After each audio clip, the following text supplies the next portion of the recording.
Hey everybody, welcome back to Video Game Esoteric and a continuing series on the MiSTer FPGA DE-10 Nano project. And today we have what's probably going to be the final PlayStation 1 preview core video, because this project is feeling feature rich and full, and it's basically like a real PlayStation 1. Basically what they're doing now is just getting some bug fixes implemented and some other little loose ends tied up, but everything you would need for this to be considered a PlayStation 1 equivalent is here, and it is working really well. But I want to go over what's recently been added, the CDXA audio, so let's get into it and see what's going on with the core.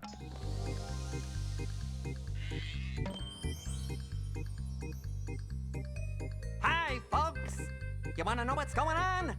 Let me tell you the story of CDXA audio, because it is here and it was the last big portion of the core to be implemented. CDXA audio is basically just like if you put a CD in a CD player. It has Redbook audio tracks. We had the SPU audio first, then we had CDXA audio, and now CDDA audio is here as well. That means that every audio source for PlayStation 1 games is feature complete. It is working as expected. That means whatever game you throw at this core, so long as it's not currently bugged and unplayable, you will have all the audio that you're expecting out of it. Now, CDXA audio on PlayStation 1 wasn't the most popular format, and if you take a look at a list of games that feature it, if I remember to do it, I'll leave you a link below, you're going to see that the big heavy hitters aren't exactly on there. Now, of course, Rayman's an amazing game. I played more Jet Moto as a kid than I'd like to admit, and these are all using CDXA audio. And the interesting thing is it seems like a lot of racing games love to use XA audio or Redbook audio. It's really interesting. I'm not sure why they did that, but stuff like Ridge Racer, Live Revolution, which you'll see in a moment, Jet Moto 2, those games are using it.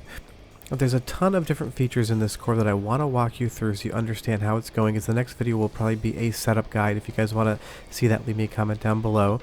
But in the menu here, we're going to have everything we need to deal with this. I'm currently using the March 3rd Unstable Nightly, and I'm recording this audio on March 3rd, so this may have changed when you watch it, but it should be pretty equivalent. And the nice thing is that CHD, or compressed hunks of data files, are now compatible with the MiSTer PlayStation 1 core, so you don't need to use BinQ files. You can save a little bit of room on the SD card itself.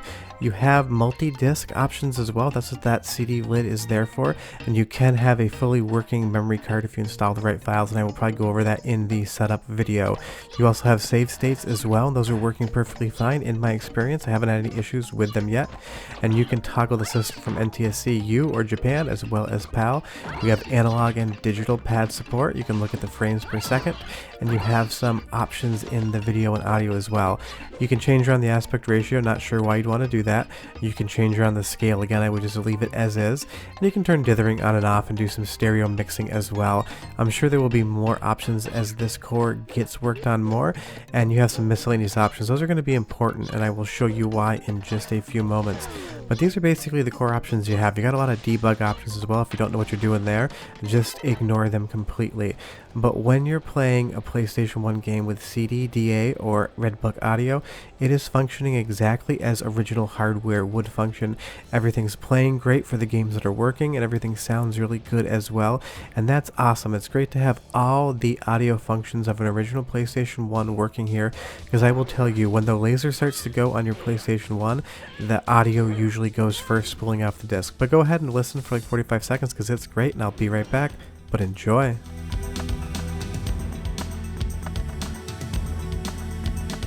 Round one, fight.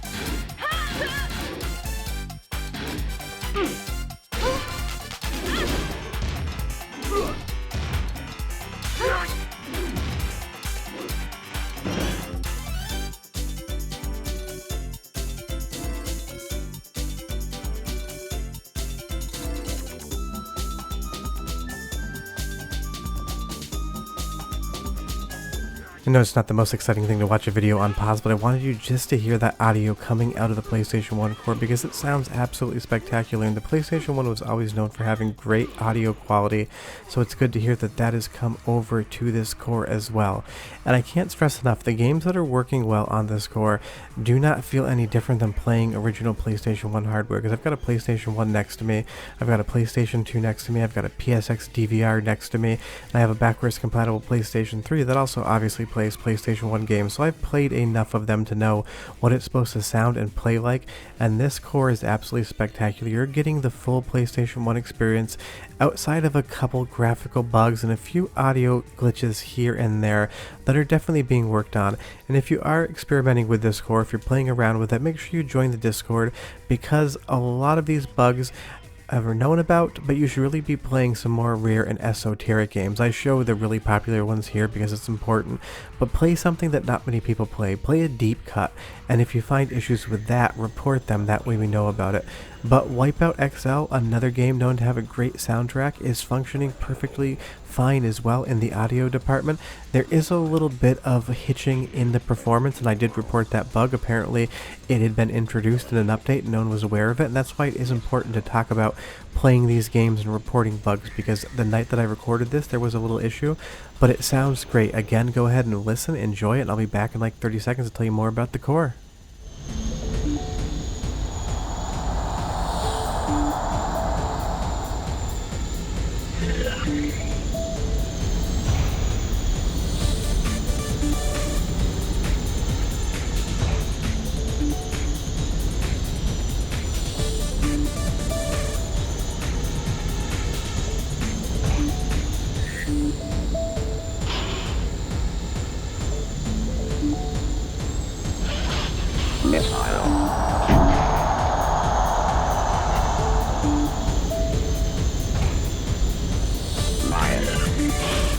Sounds absolutely great. Now I know earlier I mentioned that miscellaneous options are going to be important, and even though I have it muted down here, sometimes on certain games the PlayStation 1 jingle note, the last note, will hang over the entire menu into the game itself. So what you need to do if you're encountering that is you just want to go into miscellaneous and you're going to go fast boot on.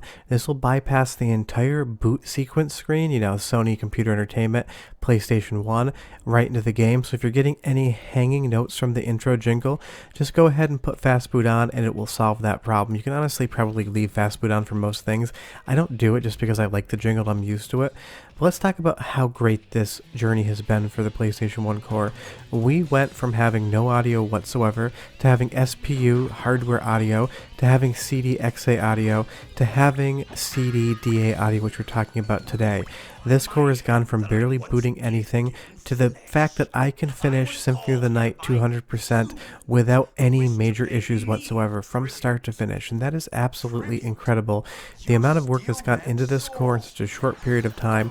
I've been updating these videos every 2 to 3 weeks to keep you guys abreast of what's currently going on, and it's been a lot of work that I've happily done to make sure that current information is out there for you who watch my channel, because the speed at which this has been done is nothing short of amazing. We're playing awesome games: Ridge Racer Type 4, Resident Evil 2. I played about 4 hours Resident Evil 2 so far, and I have absolutely no idea that I'm not playing an original PlayStation 1 piece of hardware. That's how good this is. And like I said, the really important part is PlayStation 1s break all the time. The lasers are old, and they were not great when they started, especially the units with plastic sleds. So to have this from a preservation standpoint of FPGA support, not software emulation, is absolutely incredible. I'm playing so many fun games on this, and Gex is a good game. Don't let anyone tell you otherwise. Play it if you never have. This has just been so much fun. But I am going to say that not everything's perfect. It is not ready for prime time yet, and that's not a dig at the core. It's still in the bug fixing phase, because something like Dead or Alive here has some graphical issues. I think that might be down to the core refresh rate, because they have been playing around with getting that into the accurate system. But every once in a while you're just going to find a problem. That's not a big deal. This is not done. It's still a preview, so don't think that this is any way, shape, or form saying that the core is not good. It is spectacular. But the PlayStation 1 on MiSTer is feeling like 95% complete. It is feature complete as far as I think of it, and there's bug fixes all the time. But if you guys want to see a setup video, leave me a comment down below, let me know. I'll have another MiSTer video next Thursday and videos throughout the week. But yeah, PlayStation 1 is here. Bye-bye.